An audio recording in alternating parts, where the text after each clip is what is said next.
it's all from perspective, right? I understand most people who are watching this, who are working people, who are working 9 to 5. They won't understand. They won't understand because they're like, he got $1 million.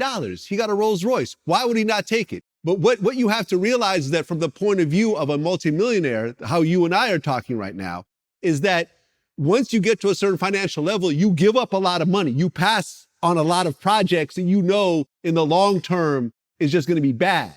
You know what I'm saying? Like, we've turned down $50,000 interviews with people that like, nah, like we don't sell interviews because it's going to look bad when word gets out that you could just buy your way onto Vlad TV.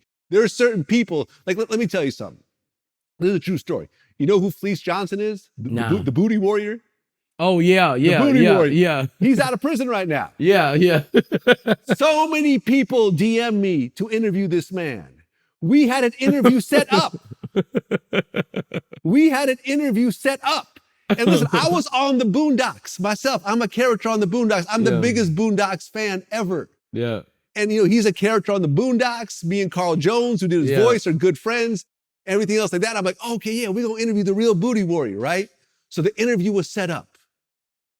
I'm going through my research. I'm going through my notes. And as I'm going through my notes, I start to realize that he is actually a rapist. A convicted prison rapist. He was actually raping, like the shit he was saying, like, I like booty. You know, booty is more important than water. You know, we can do this the easy way or the hard way. Yeah. And I start reading his other interviews and start going through his prison records. And he's like, yeah, man, you know, you get tired of jacking off. And, you know, fuck it. I don't care whose ass it is. You just get tired of looking at magazines, you know? And yeah, I was fucking these dudes. And you start thinking like, yo, man, how many of these dudes showed up to prison off some little bullshit, little gun charge or whatever, and they was just gonna do their little 6 months and get out and go back to their lives. And now you got this fucking maniac who's raping them in their fucking cell multiple times. Their whole lives are fucked up. And I just said, man, fuck this interview. I'm cool. Nah, I don't care. I'm gonna lose money on the booking, lose money on the studio, whatever else. Because I'm not gonna let this fucking rapist give him a platform. You stand for something. I stand for it. I said, fuck this interview. I know it will probably make tens of thousands of dollars for the company and everyone wants to see it. And Vlad doing the Booty Warrior interview is going to be huge. But I said, fuck this interview. Yeah. I'm not going to add this to my catalog and give this fucking, and you know, and people think, well, it's male rape, not female rape. But man, to me, it's the same shit. Right.